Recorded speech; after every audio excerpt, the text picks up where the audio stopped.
Il y a quelqu'un qui parle dans ta tête, là, maintenant, en ce moment même. Tu l'entends. Cette voix, c'est elle qui vient de dire « Ouais, je sais », ou bien « C'est intéressant », ou bien « Mais qu'est-ce qu'il raconte ?» Elle ne s'arrête jamais. Tu te réveilles, elle est déjà là. Tu t'allonges le soir, elle continue. Tu fermes les yeux, elle continue encore. Ça fait peut-être 30 ans, peut-être 40, peut-être plus que tu l'écoutes. Et pendant tout ce temps, tu ne lui as jamais posé une seule question. Qui c'est qui parle ? Parce que tu as cru depuis toujours que c'était toi. Et si c'était une erreur ? Pose-toi la question une seconde. Si c'est toi qui parles, alors qui c'est qui écoute ? Pour qu'il y ait une voix, il faut quelqu'un qui parle. Il faut aussi quelqu'un qui entende. Et ces deux-là, dans ta tête, ne peuvent pas être exactement la même chose. Sinon, il n'y aurait pas besoin de mots.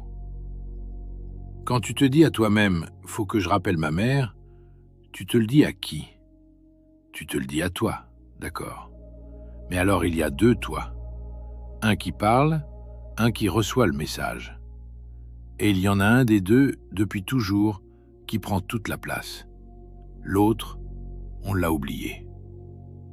C'est cet autre-là qui m'intéresse ce soir, celui qui écoute, celui qui n'a jamais rien dit, parce que c'est peut-être lui, en réalité, qui est toi.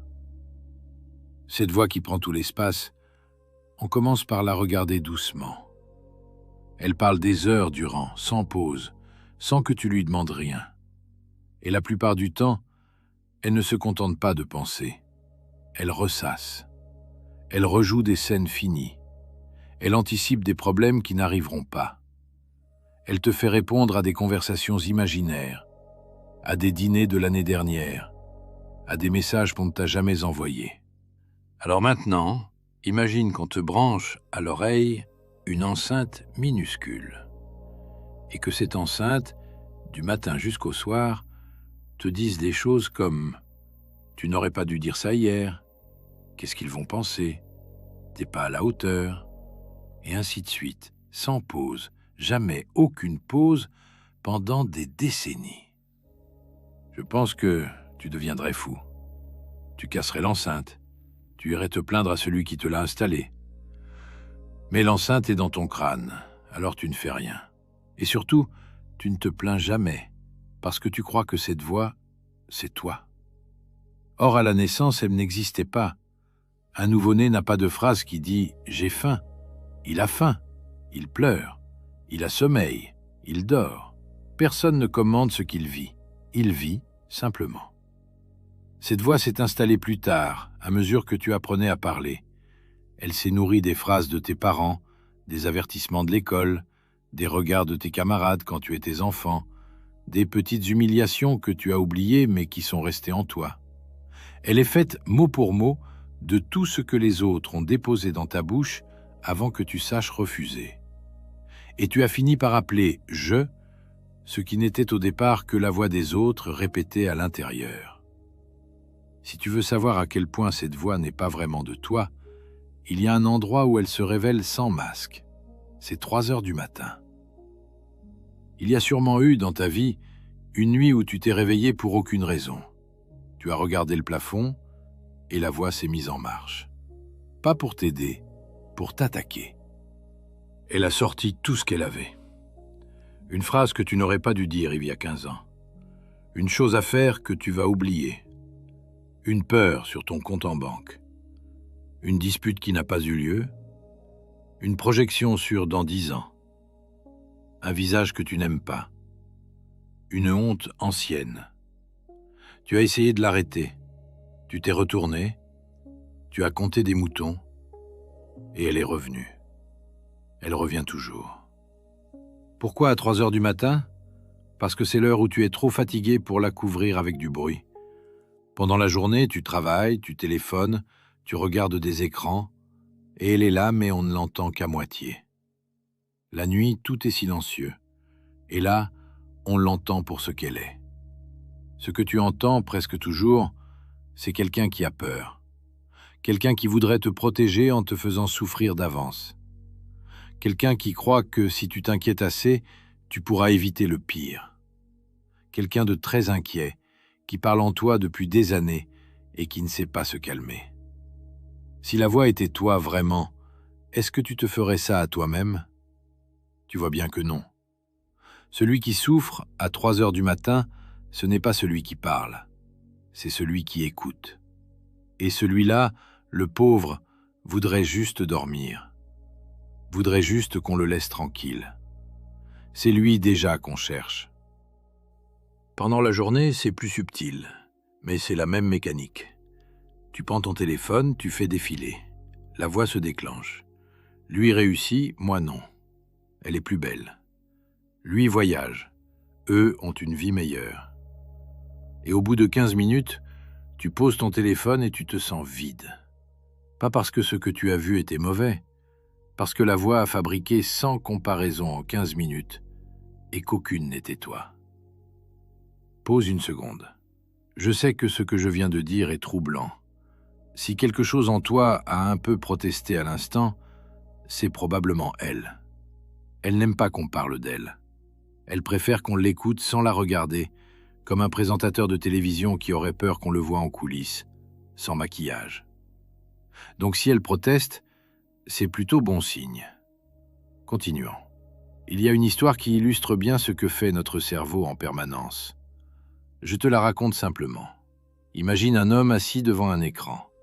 Sans qu'il s'en rende vraiment compte, on lui suggère, par une voix détournée, de se lever et de marcher. Il se lève et commence à marcher. On lui demande, doucement, « Pourquoi vous vous levez ?»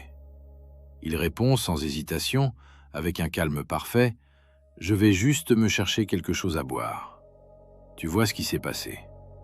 Cet homme ne ment pas. Il croit ce qu'il dit, sincèrement. Sauf que ce n'est pas vrai. Il s'est levé pour une autre raison.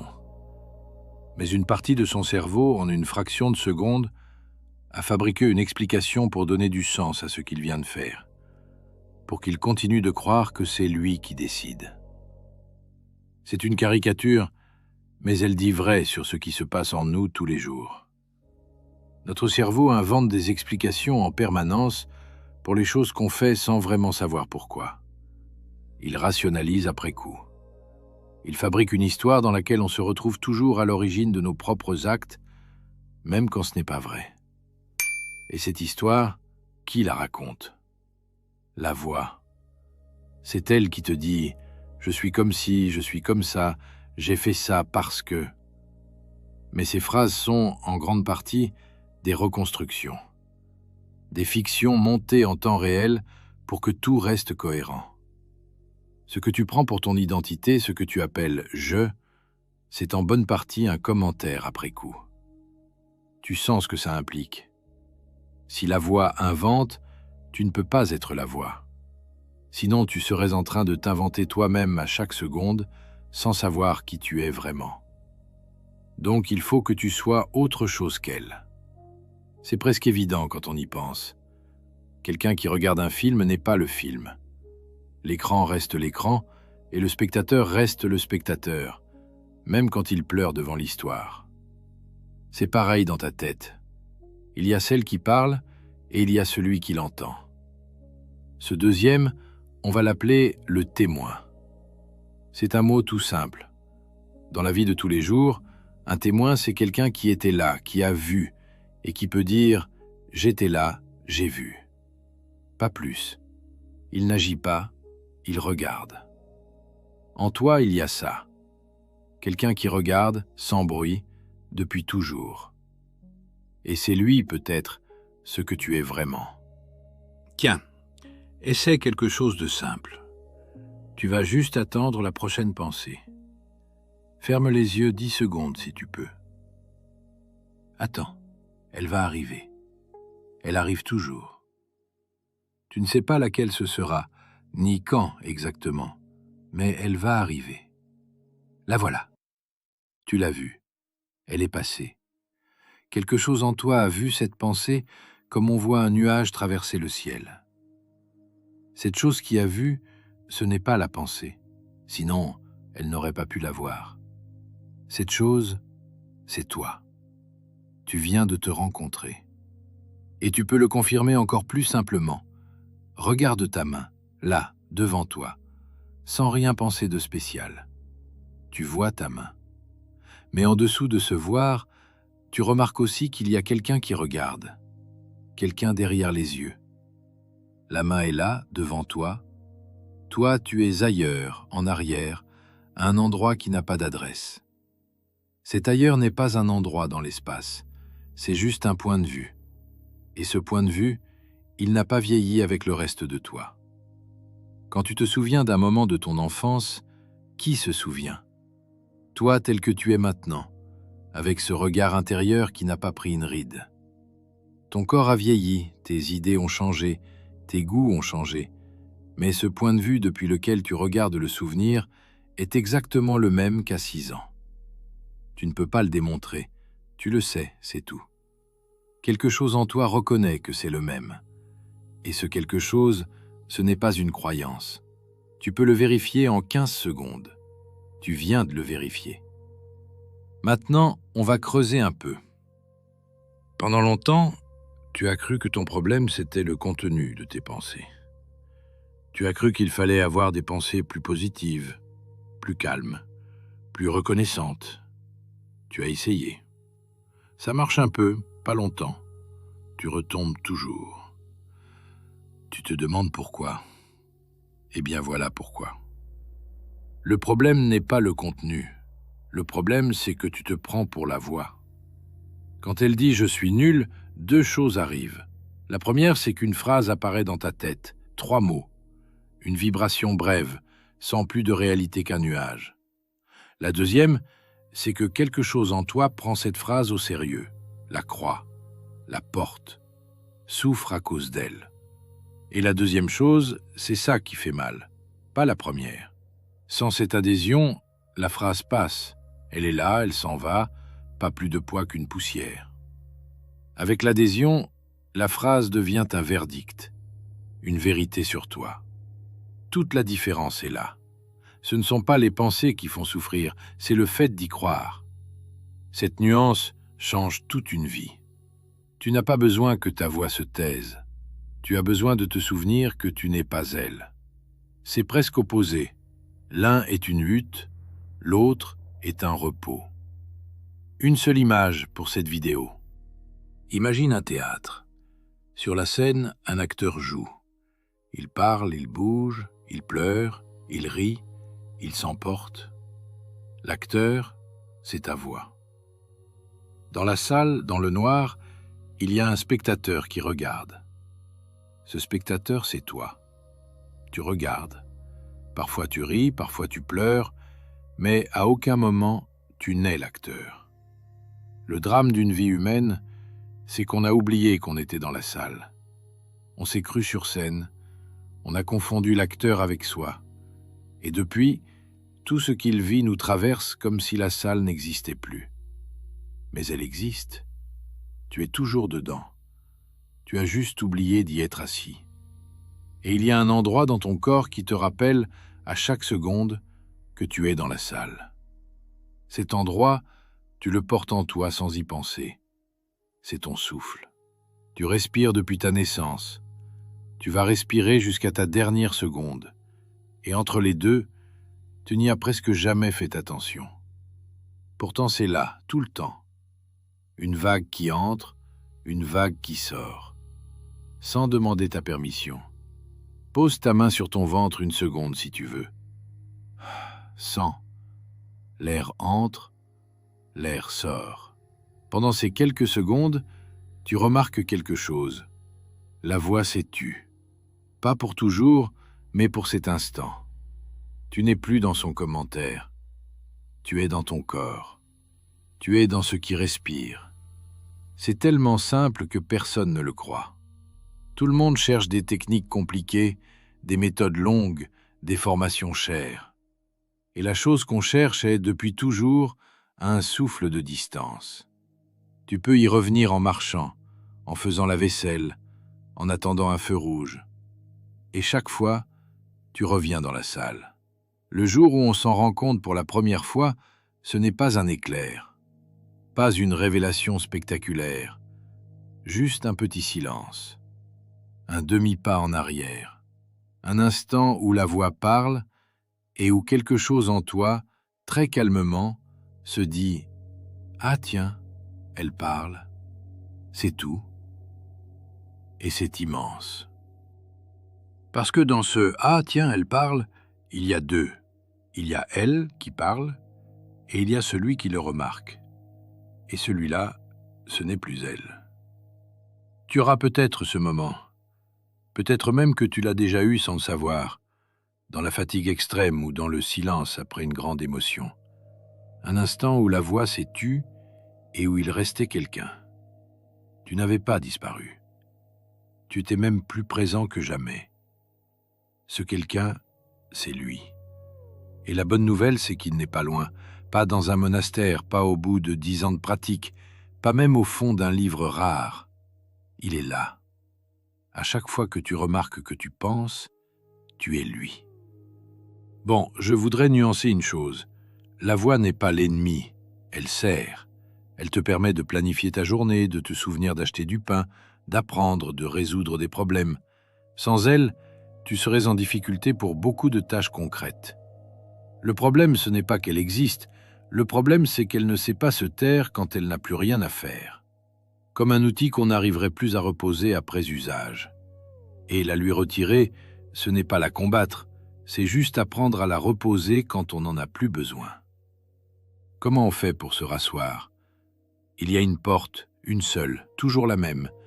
Ça n'est pas une technique, c'est une chose toute simple que tu fais déjà parfois sans le savoir. Cette porte, c'est l'attention. Quand tu prêtes vraiment attention à quelque chose, la voix recule. Pas parce que tu l'as fait taire, mais parce que tu es ailleurs, posé sur autre chose qu'elle. Quand tu regardes vraiment quelqu'un que tu aimes, sans préparer ce que tu vas répondre, juste en le regardant, elle recule. Quand tu écoutes vraiment de la musique, elle s'efface aussi. C'est pareil quand tu sens vraiment le goût de ton café sans faire 10 choses à la fois. Pense au matin tôt, quand tu te lèves avant tout le monde et que la maison est encore silencieuse et que tu fais ton café sans bruit. Tu n'es pas en train de penser à ta journée. Tu es là, dans la lumière du matin, avec l'odeur du café. Et tu te sens dans ces minutes étrangement bien, sans raison particulière, juste bien. Tu te demandes parfois pourquoi tu te lèves si tôt. Tu n'as pas la réponse. Mais quelque chose en toi sait que c'est dans ce silence du matin que tu te retrouves. Avant le travail, avant les courriels, quand il n'y a personne d'autre que toi. Pense maintenant à une chanson que tu aimais à 18 ans. Tu la réécoutes aujourd'hui, ton corps a changé, ta vie a changé, beaucoup de choses ne te ressemblent plus. Mais ce qui écoute la chanson est exactement le même. Tu reconnais en toi quelque chose qui n'a pas pris une ride. Quelque chose qui aimait cette chanson à 18 ans, qui l'aime encore aujourd'hui, et qui n'a apparemment jamais vieilli. Rappelle-toi, ce quelque chose, ce n'est pas un souvenir. C'est ton point de vue. C'est lui. Et tu remarqueras peut-être autre chose. Après une chanson qui t'a vraiment touché, tu as besoin de quelques secondes de silence avant de reparler. Comme si tu revenais de quelque part. C'est qu'effectivement, tu en reviens. Pense aussi à la dernière fois où tu as marché dans la nature. Pas une promenade rapide, une vraie marche, dans une forêt, ou au bord de la mer, ou en montagne. Tu te souviens probablement d'un moment précis. Une lumière qui changeait, un souffle de vent, le bruit de tes pas. Et puis remarque quelque chose. Dans la nature, tu enregistres sans étiqueter. Tu ne dis pas dans ta tête « Tiens, un oiseau ». Tu entends l'oiseau, c'est tout. Tu ne dis pas « Tiens, une lumière dorée sur la mousse ». Tu vois la lumière et ça suffit.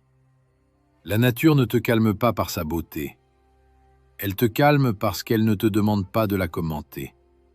Et dans ce silence du commentaire, tu redeviens, sans le décider, ce que tu es quand tu n'es pas la voix. Combien de fois, dans une journée, est-ce que tu es vraiment là où tu es? Dans ta cuisine, vraiment, en train de boire ton café et de le goûter. Pour la plupart des gens, presque jamais. Et la voix adore ça. Tant que tu n'es pas dans le moment, tu es dans son commentaire du moment. Le commentaire d'un moment n'est pas le moment. C'est peut-être la définition la plus simple d'une vie qui passe à côté d'elle-même. Beaucoup de gens vivent comme ça. Ils sont là sans être là. Ils mangent vite, embrassent distraitement, écoutent en pensant à autre chose. Tout est filtré par le commentaire. Les souvenirs les plus forts d'une vie sont presque toujours les moments où la voix s'est tue. Le premier baiser, le sommet d'une montagne, la naissance d'un enfant, la main d'un proche qu'on a perdu. Pas les moments les plus complexes, mais les plus présents. Les moments où pour une fois tu étais là, sans commentaire. Personne ne t'a expliqué comment faire à ces moments-là. Tu l'as été. La présence n'est pas une chose à acquérir. C'est ce que tu es naturellement, quand on enlève le bruit. Et il y a un endroit où ça devient encore plus clair. C'est dans le regard de quelqu'un. Quand tu regardes vraiment quelqu'un, en silence, sans préparer de phrase, juste en le regardant, tu sens parfois quelque chose. Quelque chose qui n'est pas son corps, qui n'est pas ses mots, qui n'est pas vraiment son histoire non plus. Tu sens, derrière son visage, qu'il y a quelqu'un. Un témoin aussi derrière ses yeux, comme toi tu es derrière les tiens. Et dans cet instant, deux silences se reconnaissent. C'est pour ça que les vrais regards échangés sont si rares dans une vie. La plupart du temps, on ne se voit pas. On voit la voix de l'autre. On voit son rôle. On voit ce qu'il représente pour nous. Mais on ne voit pas la présence derrière. Et lui ne voit pas la nôtre. Quand par chance, deux présences se reconnaissent, ça produit une émotion étrange. Beaucoup de gens, dans ces moments, pleurent sans comprendre pourquoi. Ce ne sont pas des pleurs de tristesse, ce sont des pleurs de reconnaissance. Quelque chose en eux a été vu pour la première fois depuis longtemps. Pas leur masque, eux. Cette présence qu'on cherche chez soi, on la voit aussi chez les autres dans deux endroits, presque sans effort. D'abord chez les enfants. Si tu observes un enfant de 2 ans qui regarde un papillon, tu remarques quelque chose. Il regarde, simplement. Mais ce n'est pas un exploit pour lui. Il ne fait aucun effort pour être là. Il ne sait même pas qu'il est là. Il l'est, c'est tout. Et c'est peut-être ça qui nous touche devant un enfant. Pas le fait qu'il soit innocent, le fait qu'il n'a pas encore quitté la place. Il n'a rien à retrouver parce qu'il n'a rien perdu. Nous, on cherche à être présent. On lit des livres, on essaie des techniques, on suit des programmes, et on n'y arrive presque jamais durablement. Parce qu'on cherche un état à atteindre, alors qu'en réalité, ce qu'il faudrait, c'est désapprendre quelque chose. Désapprendre de fuir l'instant. Désapprendre de croire que ce qui parle dans notre tête est nous. L'enfant, lui, n'a rien à désapprendre. Il est encore là. Et toi, en le regardant, tu te rappelles que tu l'as été aussi, et que tu peux peut-être le redevenir, sans rien ajouter, juste en enlevant. L'autre endroit où ce regard apparaît, c'est dans la perte. Quand on perd quelqu'un, quand un amour s'arrête, quand quelque chose qu'on tenait pour acquis disparaît d'un coup. Dans ces moments, la voix se tait. Pas par discipline, par effondrement. Tout ce qu'elle racontait depuis tant d'années n'a plus de sens. Ses petits jugements, ses petits projets, ses petits agendas sont balayés. Et il reste quelqu'un, toi. Beaucoup de gens dans le deuil disent une chose étrange, qu'ils n'ont jamais été aussi présents qu'à ce moment-là, aussi vivants, aussi vrais. Au milieu du pire qui leur arrive, quelque chose en eux est plus vivant que jamais. Ce quelque chose, ce n'est pas un mécanisme de défense, c'est lui, qui était caché sous la voix, et qui apparaît enfin quand la voix tombe. C'est étrange à dire, mais beaucoup de gens, après une grande perte, ne sont plus tout à fait les mêmes. Ils sont plus simples, plus profonds, moins anxieux. Comme si quelque chose en eux qui faisait beaucoup de bruit avant s'était définitivement calmé. Comme si la perte avait dégagé un espace qu'ils ne soupçonnaient pas. Cet espace, c'était lui depuis le début. Mais il a fallu que la voix se taise pour qu'on le voie. On n'est pas obligé d'attendre la perte pour le voir. C'est juste que la perte le rend parfois inévitable. Le reste du temps, il est là quand même, dans une rue ordinaire, dans une cuisine ordinaire, dans une journée ordinaire, à chaque seconde où la voix prend un peu de recul. Maintenant, je voudrais te poser une dernière question. Une question qui peut sembler trop grande, mais qui découle naturellement de tout ce qu'on vient de dire. Si la voix s'est installée à un moment de ton enfance, et si le témoin était là avant elle, alors le témoin est plus ancien que la voix. Et si le témoin est plus ancien que la voix, qu'est-ce qui te dit qu'il s'éteindra avec elle? Je ne te demande pas d'y croire, juste de remarquer la question. Parce que toutes les expériences qu'on a évoquées ce soir pointent dans la même direction. Le témoin n'est pas dans le contenu, ni dans les mots, ni dans les pensées, ni dans l'identité fabriquée par ton cerveau. Il est, en un sens, ce qui n'est pas atteint par ces choses. Et ce qui n'est pas atteint, peut-être, ne l'est pas non plus par ce qui les fait s'arrêter. Personne ne peut le démontrer. C'est précisément ce qui échappe à toute mesure. Mais c'est étrange de remarquer que dans presque toutes les cultures humaines, sans contact, des gens ont décrit la même intuition. Quelque chose en eux, qui n'était ni leur corps ni leur voix, leur paraissait, dans certains moments très précis, ne pas avoir été et ne pas pouvoir cesser d'être. Et ces gens, dans toutes les cultures, sont ceux qui ont passé le plus de temps à regarder la voix sans s'identifier à elle. Donc je te laisse avec ça, pas comme une certitude, comme une porte ouverte. Le silence en toi, le vrai silence, pas l'absence de bruit, mais le silence de celui qui regarde, est peut-être plus toi que tout ce que tu as cru être. Il était là quand tu étais bébé, il est là maintenant, et quelque chose dit, doucement, qu'il sera encore là quand tout aura changé. On approche de la fin. Tu n'as pas appris quelque chose ce soir. Tu t'es rappelé quelque chose.